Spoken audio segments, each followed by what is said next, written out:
waxaa lagu tiriyaa inuu ahaa jaajuuska ugu xeelada fiicnaa basaasinta soo maray sirdoonka Soofiyeedka. waxa uu gaadhay heer uu ku sigto inuu sirta reer galbeedka oo dhan gacanta u geliyo Soofiyeedka, waxaanu noqday mid dalkiisu u arko halyey ilaa la ogaaday inuu ahaa khaayinkii ugu dhagarta badnaa. waxa uu sumcad weyn ka dhex samaystay madaxda basaasinta CIA-da iyo kuwa M16ka. dadka qaar waxay ku tilmaameen geesi qaran, qaar kalena khaayinul waddan. sheekadiisu waa mid dhab ah, balse u eeg filim la soo jilay. waa qiso baalash bugaagta ku xardhan, dunidana baraysa in hal sirdoon uu ka khatar badan yahay guutooyin dhan oo ciidan ah. mararka qaar dadka aynu aaminayno ayaa kun jeer ka khatar badan cadowga aynu iswajahayno.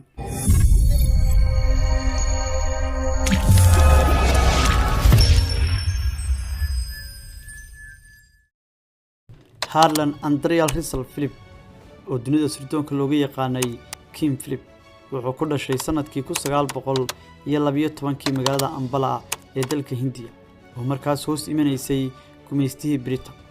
aabihii wuxuu ahaa diblomaasi khabiir ku xeel dheer arrimaha bariga dhexe. Kim wuxuu wax ku bartay dugsiga Western Ministry School oo Britain ku yaala, kadibna wuxuu galay jaamacadda Cambridge. halkaas ayuu kaga mid noqday dhalinyaro badan oo fikirka shuuciyadda aaminay sanadkii 1930. markii uu ka baxay jaamacadda Kim waxa uu muuqday nin cilmiga iyo suugaanta xiiseeya, laakiin si qarsoodi ah waxa uu xiriir la sameeyay sirdoonka Soofiyeedka ee KGB. waxa loo tababaray inuu noqdo basaaska ugu sarreeya ee gudaha Britain ka shaqeeya. sanadkii 1940 ayuu Kim Philip si rasmi ah ugu biiray sirdoonka Ingiriiska ee M16 oo loo yaqaan xilliga SIS Secret Intelligence Service. waxa loo qaatay isagoo loo arkayay in xirfadiisu wanaagsan tahay, isla markaana ka soo shaqeeyay tafatirka qoraalada warbaahinta, taas oo ka dhigtay mid xog ururin fiican sameyn kara. waaxdii uu ku biiray waxa lagu magacaabi jiray Section V, taas oo qaabilsanayd la socodka iyo ka hortagga sirdoonka Soofiyeedka ee KGB.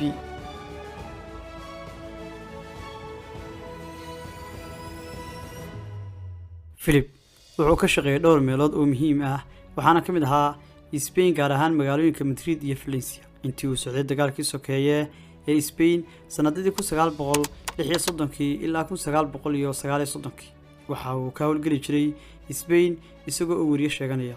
halkaas ayuu xiriir toos ah kula sameeyay Soofiyeedka, waxaana xog ururin ku sameyn jiray dhaqdhaqaaqyada reer galbeedka.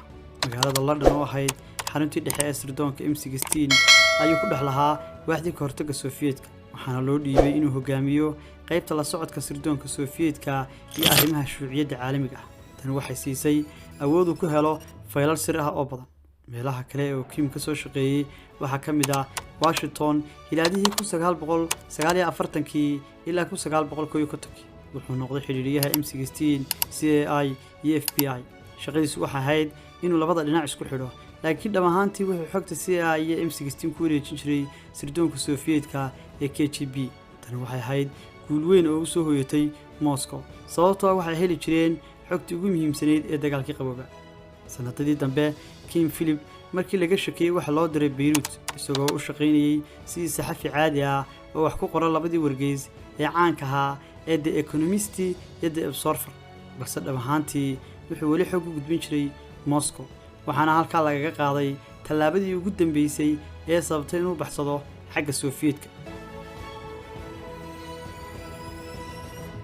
inkasta oo ahaa nin aad loogu kalsoon yahay waqtiyadii hore, haddana waxaa jiray dhowr dhacdo oo sababay in laga shakiyo Kim Philip, lana fahmo in wax weyn ka qaldan yihiin. fadeexadii Maclean iyo Burgess 1951, laba ka mid ahaa basaasintii caanka ahaa ee la magac baxay Cambridge 5, Donald Maclean iyo Guy Burgess, ayaa si lama filaan ah ugu baxsaday Moscow. Burgess wuxuu ahaa mid ka mid ah saaxiibadii ugu dhawaa Kim Philip xilliyadii uu Kim ka howlgeli jiray caasimadda Mareykanka ee Washington. isaga Burgess waxay wada deganaayeen hal guri.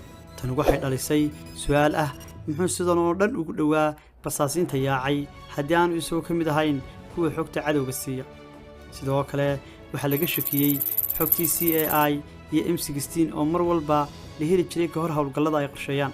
markii xog sir ah ay wadaagaan Britain iyo Mareykanku, ugu dambeyn si qarsoodi ah ay gacanta Soofiyeedka u geli jirtay. taasina waxay shaki gelisay daacadnimada Kim Philip. maadaama isagu ahaa isku xidhaha labada dhinac. King Philip inkastoo uu ahaa nin degan, haddana marar badan waxaa laga shakiyey inuu soo galo dhaqaale ka badan intuu mushaharkiisu yahay iyo xidhiidho qarsoon oo aan la fahmi karin. Sannadihii 1950yadii Philip waxaa lagu eedeeyey inuu xidhiidh la leeyahay Midowgii Sofiyeet, laakiin aqoontiisii iyo sumcaddiisii uu ku dhex lahaa M16 waxay keentay inuu ka badbaado ciqaab culus. 1955kii wasaaradda arrimaha dibadda ee Britain waxay shaacisay in Philip aan dambi lagu helin, balse shaki xooggan weli jiro. xataa markii Philip shaqada laga eriyay, M16 waxay dib ugu soo celisay shaqada sanadkii 1956kii si uu noqdo la taliye khaas ah. halkaasna wuxuu ka sii waday inuu xog sir ah u gudbiyo Soofiyeedka.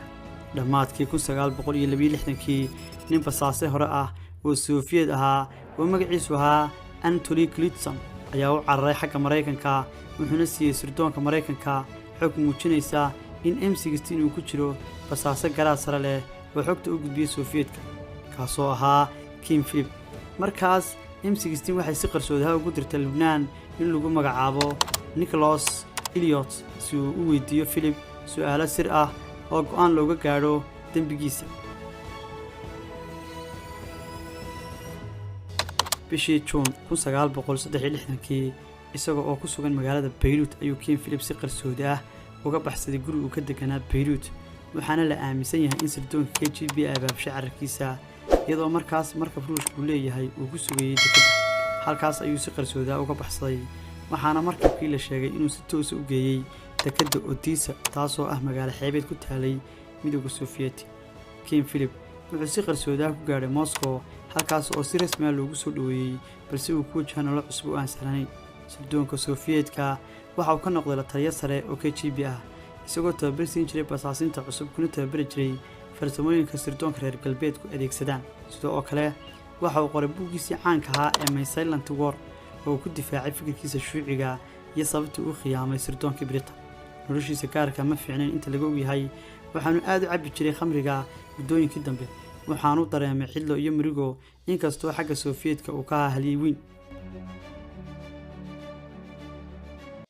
King Philip wuxuu ku noolaa Moscow ilaa uu ka geeriyooday 1988kii, waxaana loo aasay si sharaf leh, isagoo loo aqoonsaday basaaskii ugu guulaha badnaa ee Soofiyeedku abdi yeesho. King Philip wuxuu ahaa basaaskii ugu caansanaa ee laba kaadle noqda qarnigii 20aad. Midowga Sofiyeeti gaar ahaan sirdoonkooda KGB wuxuu aqoonsaday haliyey shuuci ah oo si geesinimo leh ugu adeegay mabaadi'diisa shuuciyadda, isagoo gudaha u galay sirdoonka Ingiriiska si uu u caawiyo Soofiyeedka. dhanka kale sirdoonka Ingiriiska ee M16 wuxuu arkayay khiyaano la dumiyey kalsoonidii ugu weyneed ee qarankiisa, kuna sababay ceeb iyo khasaare istiraatiiji ah. daawada ma is odhan karaa mar walba aaminaadda ayaa ka xoog badan dhalashada.